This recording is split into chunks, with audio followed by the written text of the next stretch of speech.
Morning guys. So tip number 2. Kasi ko sa kasal store owner guys. Kay ato yung ano ba nga, dami ko ng atong tindahan. Kung may dili ta maubusan og mga stocks, di ba? Pero dili jud na nato siya ka likayan kay labi na og limited lang ang ato ang puhunan. So mao nang magagad ta sa halin then pangumpra nya kuan. Kasi kung na jud items ni ma out of stock jud na kaya kanang murag daghan na og blocking ana akong mga displihan daghan na mga bakante. So ang akong idea guys, akong diskarte para ingon nga puno atong tindahan ba. Pero kuan ba dito kanang gamay ra og stock. Baka akin magudasan sa kanang kuan sa customer guys kanang tanong natong tindahan niya puno. So akong diskarte ana akong technique.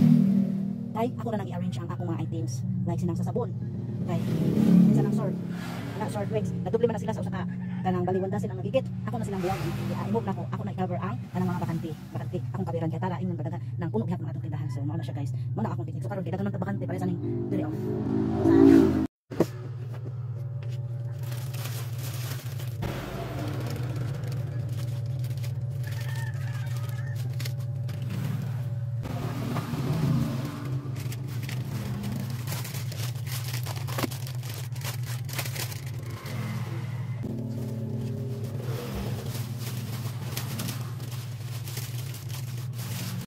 tanawa guys.